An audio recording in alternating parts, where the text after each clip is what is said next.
Hello, book babes and baddies, and welcome back to Romance and Rosé, where we read almost exclusively romance and almost never drink rosé. It is currently 6:31 in the morning. I have done my skincare. I have my coffee.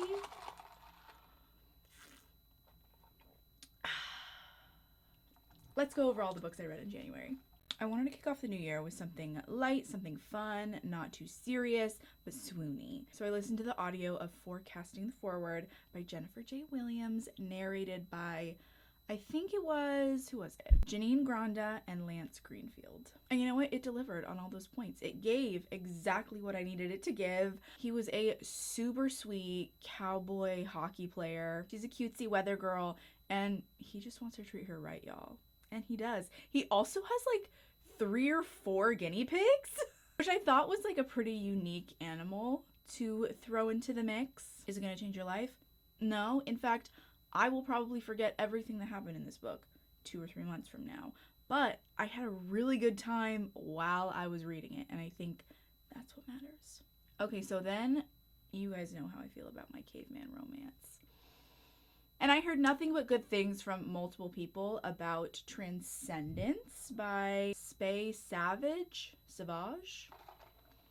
And you know what? It was super cute. It didn't quite hit me in the same feral way that some of my other cave romances hit, but this one was much sweeter and emotional. And something I really appreciated is some of my favorite caveman romances are exclusively from the female POV, and this one was all in the male POV. And there is a huge language barrier for these characters. They do not understand each other the entire time.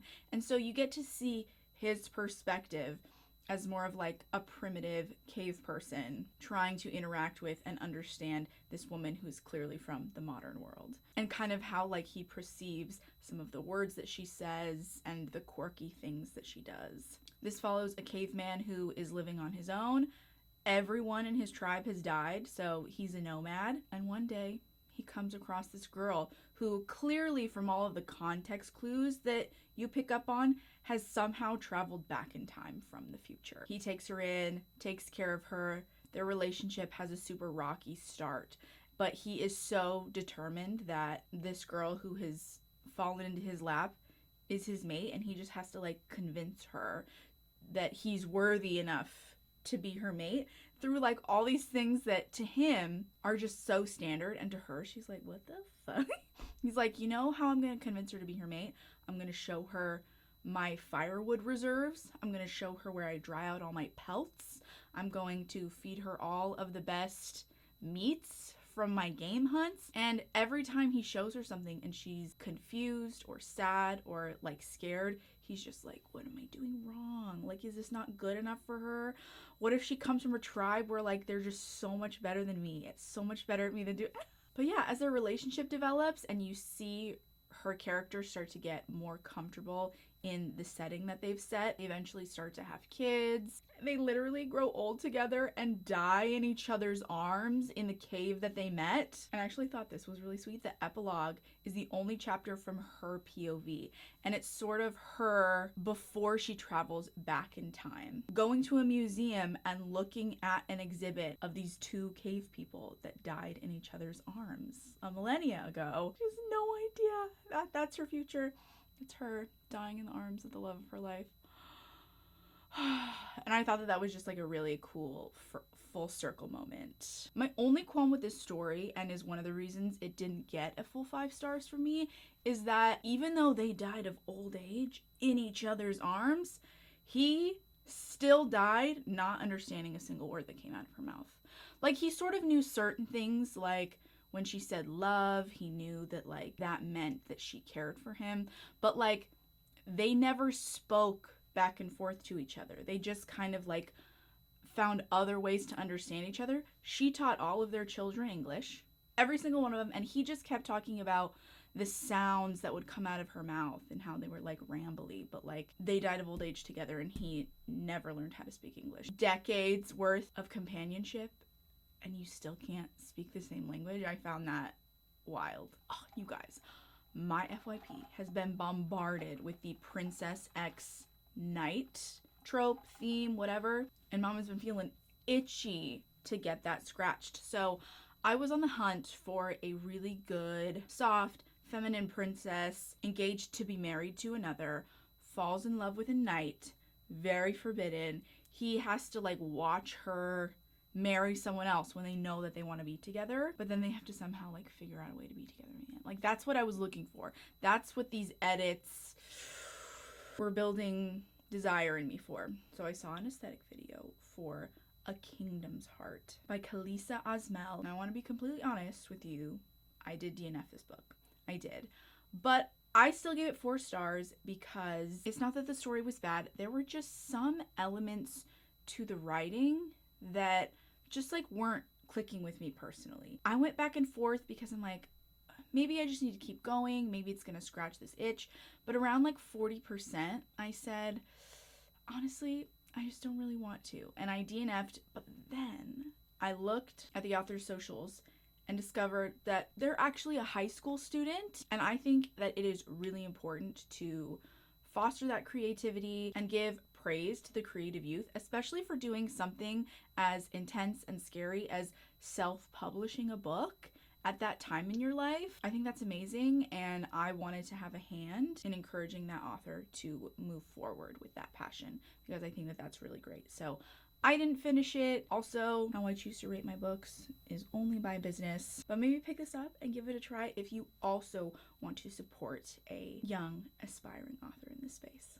Then I actually timed this on purpose. I picked up People We Meet on Vacation by Emily Henry because the movie was coming out at the beginning of the month, and I wanted to make sure that I had it fresh in my mind for the movie adaptation. Me and my friend Sarah actually did a whole watch and react vlog. If you want to go watch that, it's a couple videos back on my channel. But spoiler alert, we loved it. I feel like after it came out, I saw a lot of split opinions, and I can't imagine reading the book, loving it, seeing the movie, and not loving it.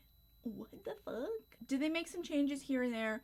Sure. It definitely felt like an adaptation than like a copy paste, but I don't think that any of the changes that they made drastically impacted the characters or the end result in any way, really. And in fact, there are certain things that I really enjoy that they changed. Like the direction they took with Alex's ex-girlfriend Sarah. His engagement to her in the movie actually isn't something that happens in the book, but I felt like adding that when they did, especially because they only had an hour and a half length film to do it, made way more sense for why they stopped talking to each other for as long as they did versus in the book. I felt like the reasons that they stopped talking to each other for that long were so dumb, but I still really enjoyed the book. I don't know. I think you guys are just too picky.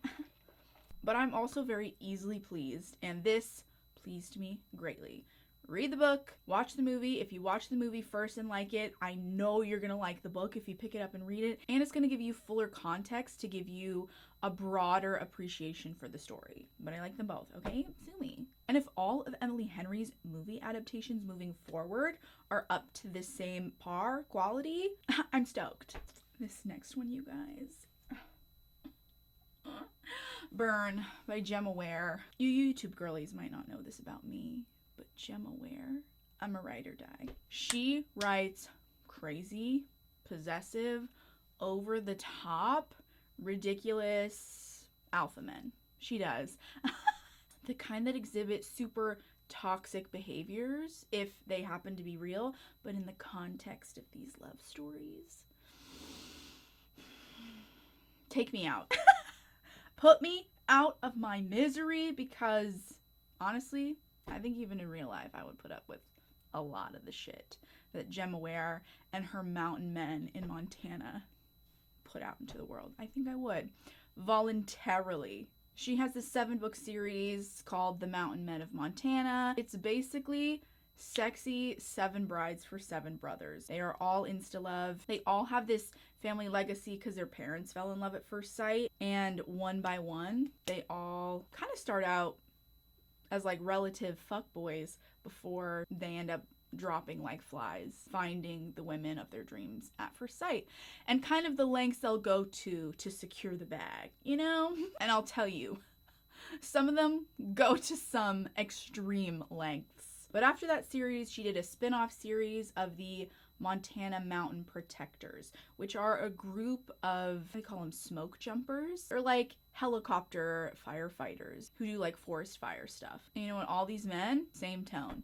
All the Barnett brothers from the first series, everyone jokes that like the curse is like starting to hit all of the single men in this mountain town. And you know what? Is the entire series extremely formulaic? 100%.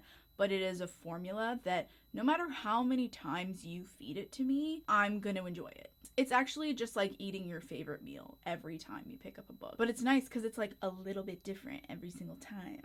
But burn, you guys. Night. I don't know what Gemma Ware put in the sauce in this one. Hands down, became my favorite man in this Gemma Ware universe. And that's saying so much because there's a lot of men in this series and I have loved so many of them. But Night felt particularly special because he is very clearly on the spectrum. He suffers from extreme OCD, and it's never explicitly said on page, but also it seemed pretty clear to me some high-functioning autism. And it just made his character so blunt and honest and endearing that all of his more extreme behaviors that for some of the other characters were just like, oh, you silly boy, came across as like so genuine. At least for me. Because everything that he did that like seemed crazy, you could tell why it made so much sense to him. Like why that seemed so okay to him. Their relationship dynamic was also so sweet because they are so different. He's like a military kid, takes everything very seriously, all about routine, has like 6 shirts, 2 black, 2 white, 2 gray. And she's like artsy chaos. She's like a goth, Lolita, grungy tattoo artist. And even with the contrast of their personalities, they found a way to like work so harmoniously together because of how much he loved her. He never wanted to change her. He loved her exactly how she was, and everything that he did for her and around her was just to make her life better, support and enhance those things about her. And I just love them. I love them so much. Read the series, read this book. I think you're really gonna like Night too. They're also all standalones, so you don't have to read them in order. Will you get like minor spoilers for like other characters that enter the chat throughout the series progression? Sure, but each book is a standalone romance. So if you just want to read Burn, do it. I'm also still on my Addicted Calloway Sisters series journey, and I read Kiss the Sky. I'll be honest with you guys, this book annoyed me. Not in a way that made me not want to continue with the series. I'm actually really excited for the next book, Hot House Flower, because I love Daisy and Reich. I feel like someone told me that that's more like Daisy's book. I loved Rose and, oh my god, now I can't remember the guy's name. Connor? Was it? No, that's wrong. Now I gotta look it up. Oh my god, shut up, it was Connor. Eat it, bitch.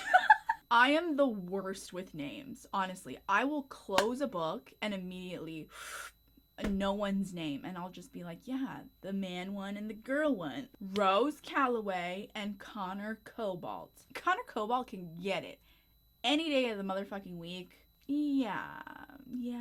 And I also kind of low-key enjoyed his like, I can never love you shtick, because it was so clear the entire time that he was just hung up on the language of it, but he loved her so well the entire time they were together. He was a great boyfriend. Very dedicated, very loyal. He was just somehow hung up on the fact that like, yeah, I just can't really love anybody. But he was actively doing it. He just couldn't accept that that's what it was. Rose, dumb bitch.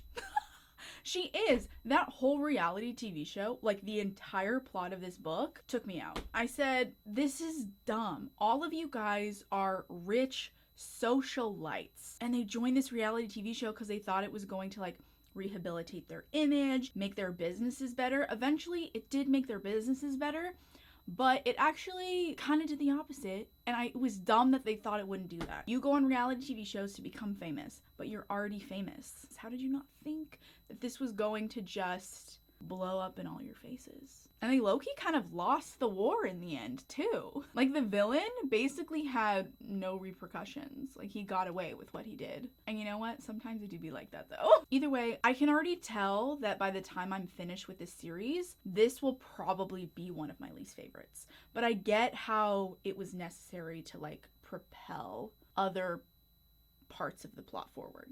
And you guys, January had a wild card, and that was Unseen by R.D. Baker. The only reason I picked this up is because I saw it in passing on a thread, not even on Threads, on Instagram, because sometimes they show you like little sneak peeks of threads you might like, and I'm not on Threads. If you have Threads and you see a post of mine, it's because anything I post on Instagram automatically goes to Threads. I never post my thoughts there. I don't engage with other posts. I never check it because honestly, I don't really care. I don't really like it. It's basically Twitter or X or whatever the fuck. And I've never had an account with Twitter or X, so it's just like not a type of media that I enjoy consuming. But that's neither here nor there. Unseen is a dark Regency taboo romance.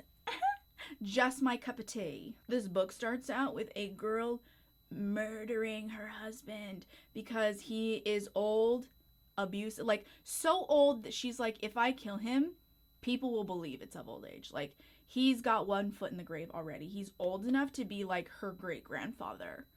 And she was married off to him, has been his wife for 4 years. And she's like, enough is enough. I need freedom. I'm gonna muck this man, take off with my fortune, freeze a bird. That is until her stepson comes on the scene and he knows what she did. He does. He knows what she did. And he has actually been obsessed with her since before she married his dad. And he blackmails and coerces her into marrying him. So not only does she not have her freedom at all, she's actually now trapped in another marriage in the same family.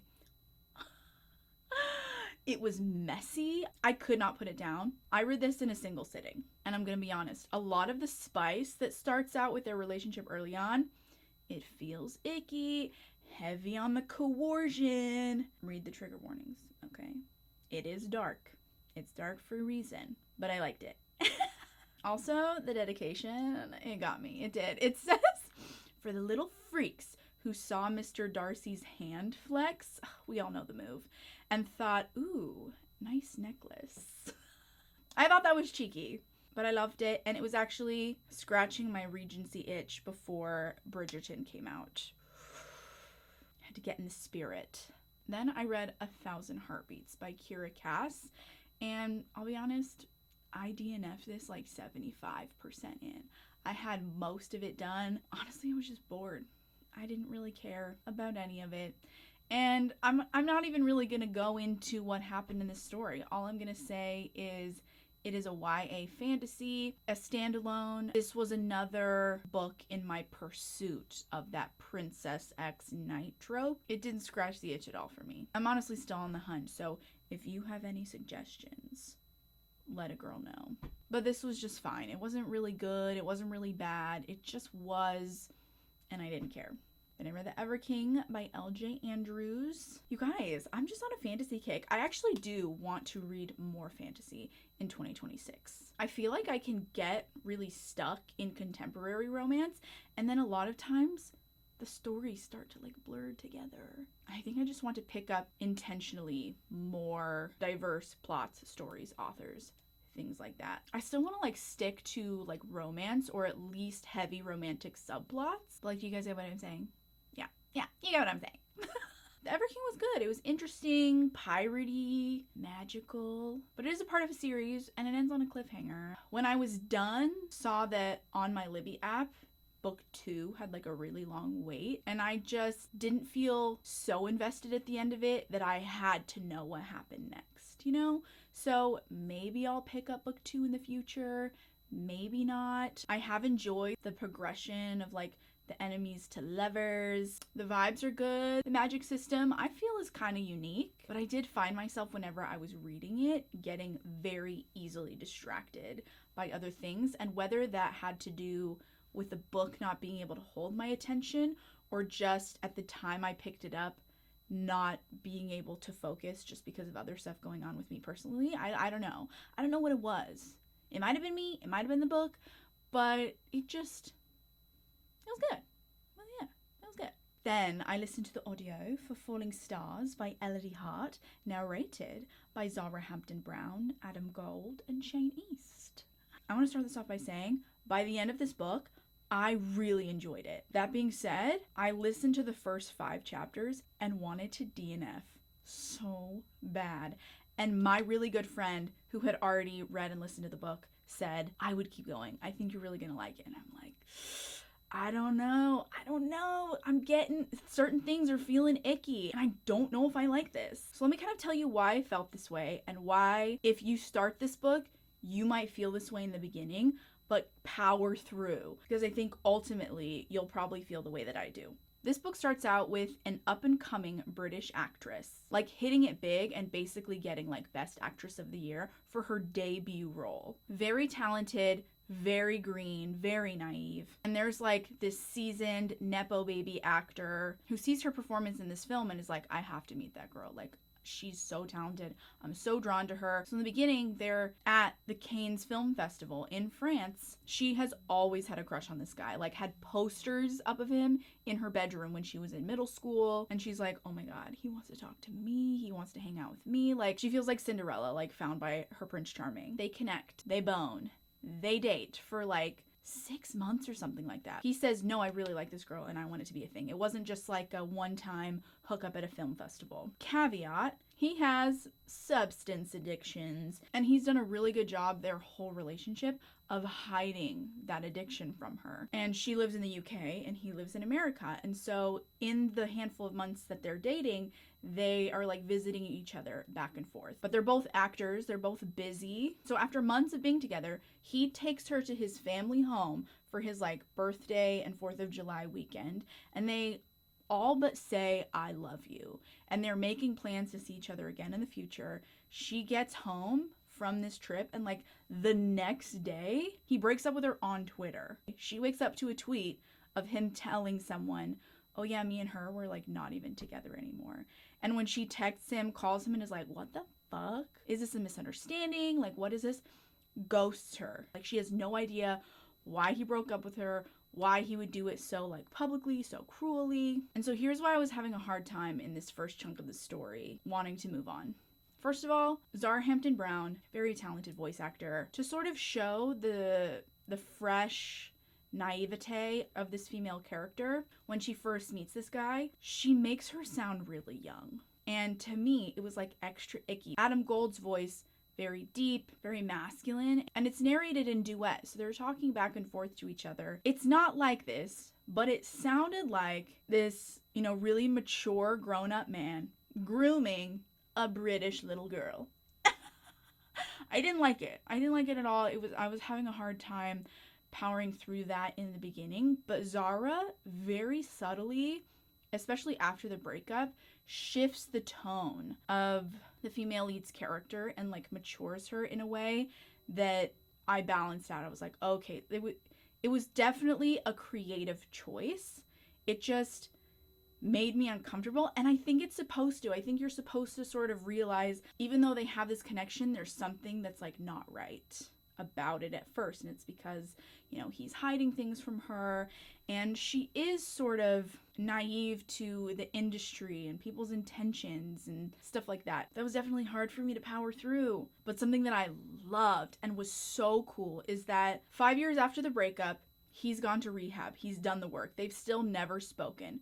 Her career blasted off into space. She's a household name. She's basically Jennifer Lawrence, but British. She gets the leading role in this book's version of Bridgerton. It's like a Regency book series that's being adapted. She's really excited. It's like her dream role. She loves the books. She gets the part and is only told right before filming, after she signed her contracts, that her leading opposite is her ex-boyfriend who dumped her 5 years ago over Twitter. And she's like, I told myself I never wanted to see that motherfucker again. And now I have to pretend to not only like be in love with him and work with him. It's like steamy. It's to like have sex on camera. That's crazy. I mean, not like real sex, but like make it look like it, pretend. And for her, that's like really hard. The character also has Crohn's disease, and I have heard about Crohn's, but never really knew like what that entailed physically. I always really like seeing stuff like that represented in books, because I think for people who have Crohn's, it's going to make them feel really seen. And also for people like me who don't have it and didn't know anything about it, now I feel like I have more of an understanding and empathy for the people who do struggle with that. So my Crohn's girlies, I stand with you. I'm sorry, that sucks. But what was my point? I totally got off on a tangent. My point was Adam Gold's character is American, but his character in the show that they're filming together is British. So you get to hear Adam Gold as a narrator switch between an English and British accent for his characters, and that would like, he's so good, so seamless. I love how he flowed between each accent. And I think especially for you seasoned audiobook girlies, it's gonna be something that you really enjoy too and appreciate. And also, if you just like love a second chance romance where a guy does the work to grovel to get his lady back, I'm just saying, I think you're really gonna like it. I did, like I said, ultimately in the end. Envy by C.L. Breyer. I actually debated not even putting this in here because I did DNF like 25% in or something like that, but I wanted to include it because I kind of wanted to tell you guys why. I almost made a post about this because the trigger warnings list, it got me so hard. I said, this book, it's going to be my jam. Let me read you off this list of things that in books I happen to really enjoy. And again, trigger warnings list, I'm saying these are things that I like in books. Fictionally. Got it? It says, dubious consent. She thinks she's dreaming, but he's really there. Consensual non-consent. Exhibitionism. Voyeurism. Degradation. Praise kink. Cum kink. Anal, choking and breath play, virgin blood kink, spitting, dominance and submission, rough sex, primal play, and somnophilia. If you don't know what somnophilia means, it means people who like to engage in intimacy with people who are sleeping. You know what? This is a type of trigger warnings list that to me feel less like warnings and more like invitations. And if you don't agree, that's fine. You don't have to read it, boo-boo. You don't have to read it. But I read that list and I said, yeah, I'm gonna download that and read it immediately. But I thought this would be a good example of how even though something can seem from like a little teaser so good, how one thing can really ruin it, okay? This is clearly a dark romance. It follows these 7 dudes who represent the 7 deadly sins. And I think each dude gets like his own book. So this one's clearly about envy. As soon as he sees our female lead, who is just this button-up, religiously traumatized, comes from a very strict, religiously manipulative family, finally gets her first taste of freedom. She's going off to college. He sees her and is instantly like, you're mine. Yeah, that's mine. And honestly, love that. No problems there. The problem was the very next scene, after he claims her in front of all of his friends and sort of scares her because she has lived a very protected existence. The next scene, he's in a room with all of his other guy friends getting a blowjob from some random blonde while all of his other friends are fucking other bitches in the same room. And I said, no, that's gross. You can't just claim a girl in front of all your people and then in the very next second let a random hoe slob your knob. Like, if you're gonna be possessive, make me believe it. Like, if you're gonna be obsessed with her right off the bat, don't be doing that. Don't be doing that. And also, I just think it's kind of weird when people fuck in the same room as their friends. I'm just like, and you know what, I'm a total hypocrite for saying that too, because I love sex club books where it's like things are happening all around them in the club. But I don't know, something about just like 7 dudes who are all homeboys going to a room to just like fuck a bunch of women next to each other. I don't know, that feels weird. And I didn't like it. So I didn't even get to the romance. I didn't even get to anything on that glorious trigger warnings list. But that gave me enough of an ick to say, no. Oh, but then I read Mate by Ali Hazelwood. You guys, finally, I got around to this. It was so good. Okay, when Bride came out, I loved how it was bringing a bunch of people who were not werewolf girlies into the werewolf romance fandom, because I'm not a vampire girly. I've always been a werewolf girly. Bride was to introduce people to werewolf romance. Mate was made for the werewolf girlies. It just felt like it had this really good balance of being a slow burn while also having super horny tension building throughout the entire thing. And this is coming from someone who openly hates the rejected mates trope, but I felt like this didn't feel like a true rejected mates trope, because our female lead is only half werewolf. So she doesn't feel the mate bond the same as our male lead does. You don't know this going into the book, but there is a reason that he can't be with his mate the way that he wants to. And so he's very open and honest with her the whole time. You are my mate. You're the most beautiful person I've ever seen. I'll never want anyone but you. But like, no, we can't be together like that. And honestly, like, I don't really want to, and I don't care. And so it's this weird thing, because she does feel like his actions and the words that he says don't really align, but she's like, it's fine because I don't feel the mate bond either, and honestly, I don't want to feel like we're forced into this just because he's forced to feel that way about me, you know? And so they build this relationship really organically, even though there is some cosmic connection, especially on his end. I love in werewolf romance when we see the female lead go into heat. We know that that's a very intense, all-consuming experience. I gotta take these off. Look, so hydrated. I just loved it. 5 stars, 10 out of 10. Would highly recommend. Allie, girl, you did the damn thing. As a werewolf girly, I'm so grateful. And this last one, I'm not finished with it yet, but I'm gonna count it anyway.